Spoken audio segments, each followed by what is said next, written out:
সপ্তপুরী পবিত্র স্থানের মধ্যে একটি হলো হরিদ্বার। কথিত আছে এখানেই মহাদেবের জটা থেকে দেবী গঙ্গা মুক্তি পেয়ে পৃথিবীতে নেমেছিলেন। হরকিপুরীর মতো সবচেয়ে পবিত্র ঘাট এখানেই আছে, যার অর্থ হলো প্রভুর পদবিন্যাস। 12 বছরে একবার এখানে কুম্ভ মেলা পালিত হয়। আর এখানেই রাজা দক্ষ প্রজাপতির কন্যা ও মহাদেবের প্রথম পত্নী সতীমাতার তার পিতার কাছে স্বামীর অপমান সহ্য করতে না পেরে দেহত্যাগ করেন।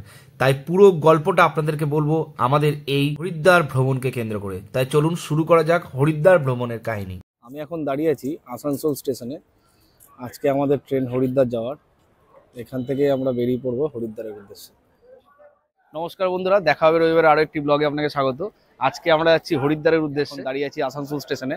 আমার ট্রেন কুম্ভ এক্সপ্রেস। দেখতে দেখতে আমাদের ট্রেন চলে হরিদ্বার যাওয়ার জন্য হাওড়া স্টেশন থেকে প্রত্যেক দিনই এই ট্রেনগুলি ছাড়ে, যেমন আমাদের কুম্ভ এক্সপ্রেস বা তার পরিবর্তে উপাসনা এক্সপ্রেস আর দুন এক্সপ্রেস। এছাড়াও আপনি প্রথমে দিল্লি আসতে পারেন, দিল্লি থেকেও আপনি হরিদ্বার যাওয়ার প্রচুর ট্রেন পেয়ে যাবেন। এই ট্রেনটির তার নিজস্ব প্যান্ট্রি কার আছে, তাই খাবার দাবার নিয়ে কোনো সমস্যা হয়নি এবং খাবার দাবার খুব সুন্দরই ছিল। হরিদ্বার এলে চেষ্টা করবেন হরকিপুরীর ঘাটের কাছাকাছি হোটেল নিতে। আমি যেমন বিষ্ণু ঘাটের কাছে হোটেল নিয়েছিলাম, আর স্টেশন থেকে তার ভাড়া নেয় 20 টাকা করে। পরের দিন একদম সকাল সকাল ফ্রেশ হয়ে বেরিয়ে পড়লাম দক্ষ প্রজাপতি টেম্পল মন্দির দেখতে, যেখানে সতী মা মানে মহাদেবের প্রথম স্ত্রী মহাদেবের অপমান সহ্য করতে না পেরে দেহত্যাগ করেছিল। আপনাদেরকে একটা কথা জানিয়ে রাখি, এই যে পুলিশ স্টেশনটা দেখছেন কোতাবালি পুলিশ স্টেশন হরিদ্বার, ওই যে সামনে মোড়টা দেখছেন, ওইখান থেকে কিন্তু আপনি যে কোনো জায়গায় টোটো অটো পাবেন। একটু বার্গেনিং করে নেবেন। আমরা এখন প্রজাপতি টেম্পল যাব। হরিদ্বারের সময় ছিল আমার একদিনের, আর আমি ঠিক করেছিলাম যে আমি বেরিয়ে পড়বো প্রথমেই দক্ষ প্রজাপতি মন্দির, তারপর চণ্ডীমাতা মন্দির, তারপর মনসা মন্দির, আর সন্ধ্যাবেলায় আরতি দেখবো হরকিপুরী ঘাটে। তাই আপনি যদি হরিদ্বারে 2 দিন বা 3 দিন থাকেন, তাহলে হরিদ্বারে কিন্তু আরও অনেক মন্দির আছে। হরিদ্বারের একটা থাকার জন্য বলে রাখি, অনেকেই অনেক আশ্রমে থাকেন বা ভালো হোটেলের সন্ধান করেন। আমি যে হোটেলটাতে ছিলাম সেটা একদম বিষ্ণুঘাটের পাশে এবং হোটেলটাও যথেষ্ট ভালো, যেটি ভিডিও শেষে পুরো রিভিউ দেওয়া আছে। তারপর আমরা এসে পৌঁছালাম এই দক্ষ প্রজাপতি মন্দির। এই গলির মধ্যে যেতে হবে, এই গলির মধ্যে গিয়ে বাঁ দিকে পড়বে। মহাদেবের প্রথম পক্ষের স্ত্রী ছিলেন সতী। এই সতী মায়ের বাবাই হচ্ছেন রাজা দক্ষ প্রজাপতি। বাবার অমতে বিয়ে করেছিলেন মা সতী মহাদেবকে, যেটা কোনোদিনই মেনে নিতে পারেনি রাজা দক্ষ প্রজাপতি। তাই বিবাহের কিছুদিন পর এখানে একটি মহাযজ্ঞের আয়োজন করে রাজা এবং সকল দেবদেবীকে নেমন্তন্ন করেন, শুধুমাত্র মহাদেব আর সতীকে ছাড়া। মহাদেবের অনেক বারণ সত্ত্বেও সতীমা সেই যজ্ঞের সময় এখানে এসে উপস্থিত হয় এবং রাজা তাকে চরমভাবে অপমানিত ভৎসনা করেন। অপমান করতে ছাড়েননি মহাদেবকেও। বাবার মুখে নিজের স্বামীর সম্পর্কে এত অপমান সহ্য করতে না পেরেই ওই যজ্ঞের মধ্যেই নিজের দেহত্যাগ করেন মা সতী, যেটা এই মন্দিরের মধ্যে আছে এবং সতীকুণ্ড নামে পরিচিত। এখন আমরা মন্দিরের ভেতর দিয়ে ঢুকছি।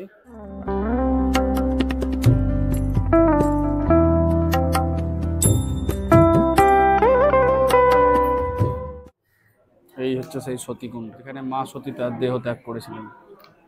সতীকুণ্ড পেরিয়ে আছে মহাদেবের মন্দির, সেখানেই আছে শিবলিঙ্গ, আর তারই সামনে আছে নন্দী মহারাজ।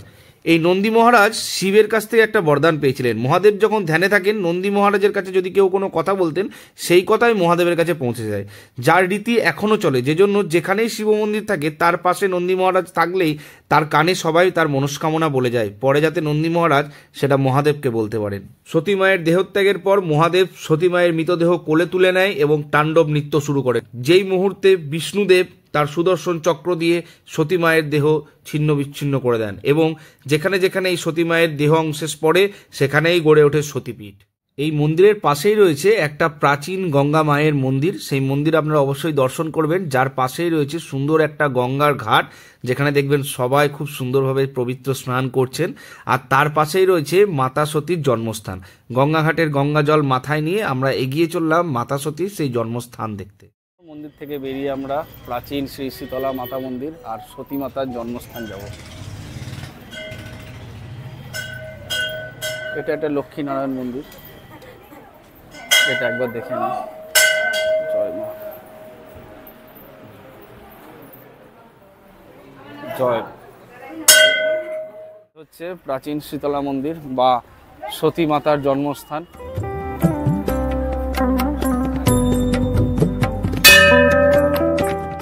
তারপর আমরা এসে পৌঁছালাম মনসা দেবী মন্দির দর্শনের জন্য।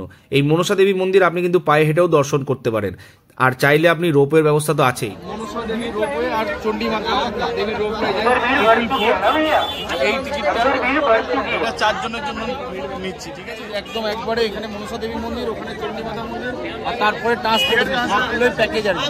এক একজনের 444, 4 জনের 4 জনের টিকিট কাটছে। ওয়েটিং টাইম দেখাচ্ছে 1.5 ঘন্টা। 1.5 ঘন্টা পর আমাদের লাইন আসবে, তারপরে এখানে দেখে আমরা ওখানে যাবো। 4 জনের কম্বাইন্ড টিকিট কেটে নিয়েছি। এবার এই যে গেটটা আছে, গেটটা দিয়ে ঢুকবো। চলো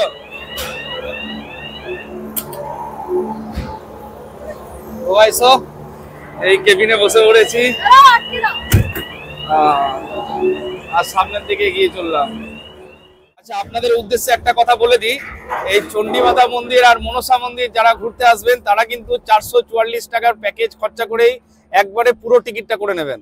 444 টাকা প্যাকেজের টিকিটটা করলে আপনি এই মনসা দেবী মন্দিরের রোপওয়েটাও পাবেন, প্লাস চণ্ডী মাতা দেবীর রোপওয়েটাও পাবেন, প্লাস এইখান থেকে ট্রান্সপোর্টেশন খরচা, মানে চণ্ডী মাতা মন্দির থেকে মনসা মন্দির, আবার মনসা মন্দির থেকে চণ্ডী মাতা মন্দির, পুরোটাই ওরা পার হেড 44 টাকা করে নেয় আর কি। তাই যখনই হরিদ্বারের এরপরে চণ্ডী মাতা আর মনসা দেবী মন্দির দুটোই যদি দেখার ইচ্ছা থাকে তাহলে 444 টাকা করে পার হেড টিকিট পেয়ে প্যাকেজটা নিয়ে নেবেন, এটা কিন্তু সব থেকে ভালো হবে। ব্যাক সাইডটা দেখাই আপনাদেরকে কেমন লাগে, হরিদ্বারটা কিরকম লাগে একবার আপনাদেরকে দেখায়।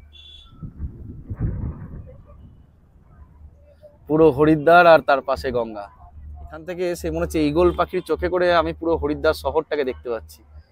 খুব সুন্দর, অতুলনীয়। কাছে আমরা পৌঁছে গেছি, মোটামুটি 2 মিনিট সময় লাগলো আমাদের এই মন্দির পৌঁছাতে। এই যে আমরা একদম স্ট্যান্ড পয়েন্টের কাছে চলে এসেছি। রোপওয়ে থেকে নেমে এবার মন্দিরের পথে। প্রচন্ড ভিড়, আর যদি আপনি হেঁটে হেঁটে আসেন তাহলে এই দিকে হেঁটে হেঁটে এসে এই যে দেখতে পাচ্ছেন মেন গেট, এইটা দিয়েই মায়ের মন্দিরে প্রবেশ করা যায়। তাই যারা রোপওয়ে দিয়ে আসবেন তারা তো ভেতরে ডাইরেক্ট এন্ট্রি পেয়ে যাবেন, আর বাইরের দিকে এলে পরে এখানে এরকম এই মেন গেট দিয়ে আপনাকে ভেতরে ঢুকতে হবে। এইখানে সামনে জুতো রাখার জায়গা আছে, বিনা পয়সায় জুতো রাখতে পারেন। আগের দিকে সবাই জুতো রাখার জন্য বলবে, যাই হোক আপনি এখানে জুতো রেখে সুন্দরভাবে মন্দিরে প্রবেশ করুন।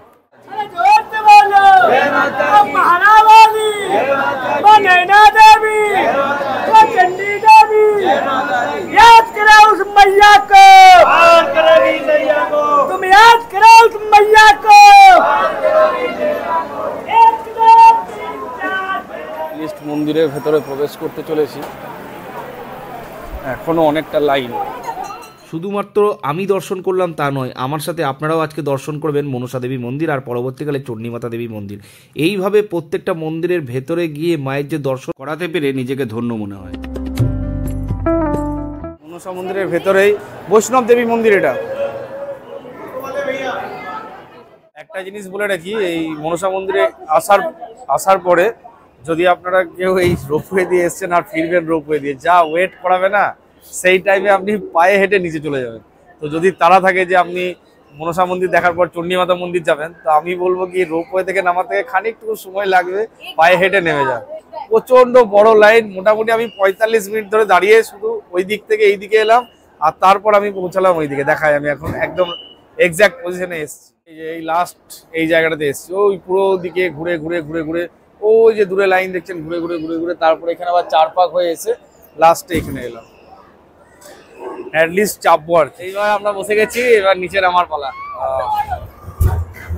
এইখান থেকে আমি এবার দেখাবো পুরো হরিদ্বারটা কেমন লাগে। ও অপূর্ব সুন্দর। এবার নিচে নামছি আর কি, এইদিকে নামার রাস্তাটা, আর ওই যে দূরে হরিদ্বার দেখা যাচ্ছে। এই যে রোপওয়ে থেকে বেরিয়ে পড়লাম, রোপওয়ে থেকে বেরিয়ে এইদিকে সোজা আমাকে এখন 100 মিটার উপরে উঠতে হবে। এই সামনে বাস আছে, তারপর এই যে চণ্ডী মাতা যাওয়ার এইখান থেকে এই যে তীর চিহ্ন দেওয়া আছে, আপনি এইটা দিয়ে উপরে চলে যেতে পারেন। তারপর সিঁড়ি দিয়ে এই যে এইদিকে নামলাম, সিঁড়ি দিয়ে এখানে উঠে আসলাম। উঠে আসার পর ওই সামনে ট্রাভেলার দাঁড়িয়ে আছে, ওই ট্রাভেলারে করে চলে যাব। এইখানে আরেকবার বিলটা দেখালাম, তার হলো 1486 নম্বর গাড়িতে চলে যেতে। তো এখন যাচ্ছি 1486 নম্বর, আমাদের বাস 1486। চলো। ওই যে দূরে ড্যামটা দেখতে পাচ্ছেন, ওখান থেকেই মেন গঙ্গা নদীর জলটাকে ম্যাক্সিমাম এখন হরকি পৌড়ির ঘাট বা বিষ্ণু ঘাট দিয়ে নিয়ে যাওয়া হচ্ছে। জলের পরিমাণ যখন খুব বেড়ে যায় তখন আবার ব্যারেজটা খুলে দিলে এই দিকে সব জলটা চলে আসে। আর এই যে রাস্তার উপরে সাদা করে মন্দিরটা দেখতে পাচ্ছেন না পাহাড়ের উপরে, ওই মন্দিরটাই হচ্ছে চণ্ডীমাতা মন্দির। আমরা এখন ওখানেই চললাম। চণ্ডীমাতা মন্দিরে আসার পর এই সামনের কাউন্টারে এসে টিকিট দেখিয়ে আপনাকে সিরিয়াল নাম্বার নিতে হবে, তারপর এরকম ওয়েটিং লাইন আছে। এই যে নাম্বার বলছে 706 707। চলে এসছি, এবার আমরা চাপবো। চলো আমরা এবার চণ্ডীমাতা মন্দিরের দিকে। এখন রোপওয়ে দিয়ে যাচ্ছি। এই রোপওয়েটা কিন্তু অনেকটাই উঁচুতে, প্রচন্ড ভয় লাগছে। ওই যে নিচে দেখতে পাচ্ছ কিরকম, আমি এদিক থেকে একবার ভিউটা দেখাই। অনেকটাই উঁচু, প্রচন্ড উঁচু। দেখাই একবার নিচেরটা, দেখো কতটা নিচে, নিশ্চয়ই বুঝতে পারছো, এতটা নিচে পুরো। আমরা চলে এসেছি এখন, এই যে আমাদের স্টেশন পয়েন্ট, নেমে পড়বো। চলো এখন আমরা উপরে উঠে চললাম চণ্ডীমাতা মন্দিরের দিকে। রোপওয়ে থেকে নেমে, এই রোপওয়েটা কিন্তু অনেকটা উঁচুতে, সিঁড়িগুলোও প্রচন্ড খাড়া। মনসা মন্দিরে যেখানেই নামলাম সেখানে জাস্ট গিয়েই মন্দিরটা, এখানে কিন্তু সামান্য একটু আর কি 100 মিটার মতো হেঁটে আসতে হবে। তারপর আমরা মন্দিরে এসে পৌঁছালাম। এখানে হাত পা ধোয়ার জায়গা আছে, চাইলে আপনারা হাত পা ধুতে পারেন। এখানে সেরকম ভিড় এখনো পর্যন্ত দেখছি না।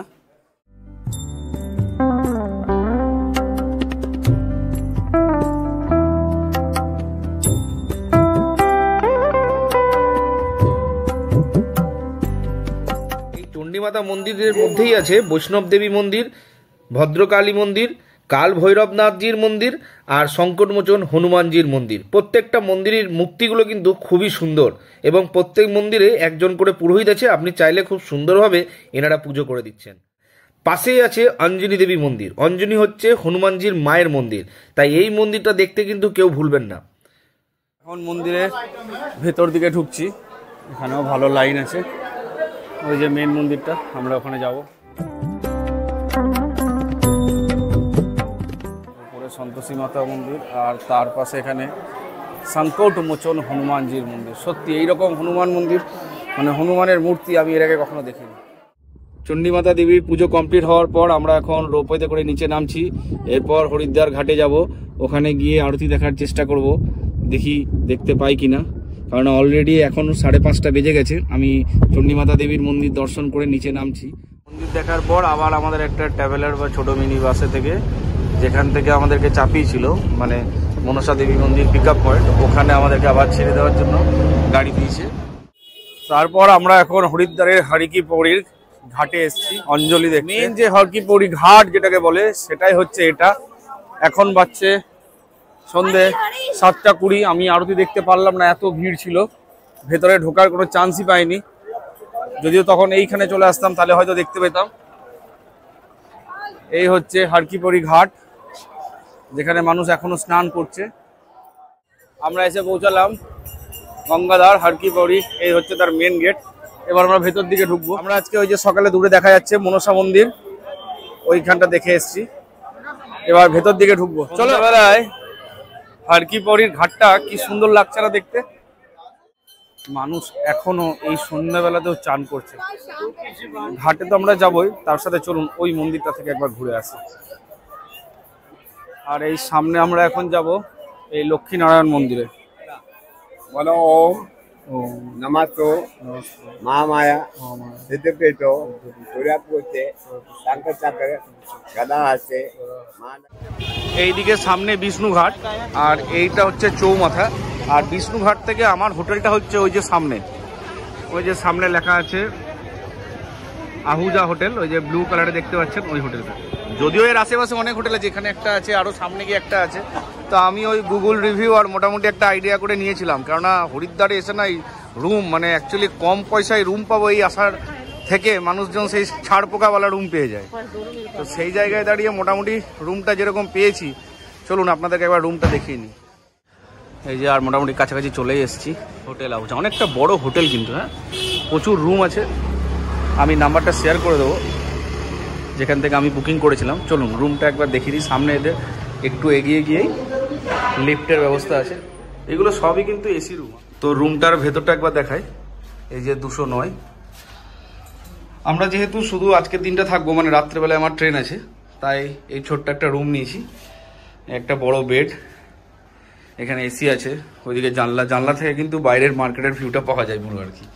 মানে এখন এই মুহূর্তে আজকে ডেটে, মানে আজকে হচ্ছে আপনার 12 তারিখ এপ্রিলের, এখন কিন্তু এখানে এসি লাগবে না। আপনি এরকম নর্মাল রুম নিলেও, মানে নন এসি রুম নিলেও আপনি থাকতে পারবেন।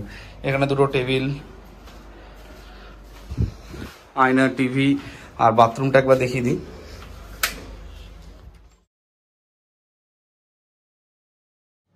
তাই এর নাম্বার আমি ডেসক্রিপশনে দিয়ে দেবো, প্লাস স্ক্রিনের উপর আপনি নাম্বার দেখতে পাচ্ছেন, এখান থেকেও আপনি রুম বুক করতে পারেন। হোটেল থেকে বেরিয়ে এবার ডিনার করব। ডিনার করতে চলে এসেছি আমরা এই দাদা বৌদি হোটেলে, জাস্ট পাশেই ছিল। আর কে আসল নকল দেখে লাভ নেই, খাবারটা কেমন সেটাই আসো, খাবার খেয়ে দেখবো কেমন। দাদা বৌদি হোটেলের ভেতরে ঢুকে এরকম 80 টাকা থালা খাচ্ছি। রাইসগুলো কিন্তু ফ্রাইড রাইস দিয়েছে, ঘি দিয়ে গেল, ওই যে হ্যাঁ ডাল দাও, বেগুন ভাজা দিয়েছে, এরপর আলু পোস্ত এসছে, আলু পোস্ত দিয়ে গেল, মটর পনির দিতে এলো।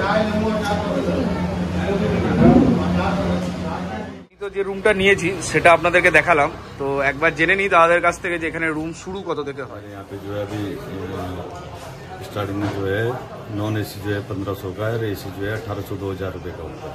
মানে সব অল সিজনে এরকমই রেট থাকে তাই তো? अलग अलग टाइम होता है जो है, मंडे का अलग होता है, सीजन का अलग होता है। सीजन में जून का जो होता है वो 2000 के लगभग का जो है एसी रुक होता है, और नॉन एसी जो है 1500 के लगभग का होता है। अच्छा, और नवंबर दिसंबर में आओगे तो यही जो है 1000, 1200-1500 के बीच में मिलता है। नवंबर दिसंबर में। अब मोबाइल नंबरটা একটু বলে দিন না বুকিং এর। बुकिंग का नंबर है 9720306663। হরিদ্বার ভ্রমণ কাহিনী আপনাদের কেমন লাগলো সেটা কিন্তু অবশ্যই কমেন্ট করে জানাবেন। আমাদের পরবর্তী ভ্রমণ কাহিনী থাকছে মথুরাকে কেন্দ্র করে, তাই চ্যানেলটিকে সাবস্ক্রাইব করে বেল আইকনটি প্রেস করে দেবেন যাতে আমাদের ভিডিওগুলি সবার আগে আপনার কাছে পৌঁছে যায়। ধন্যবাদ।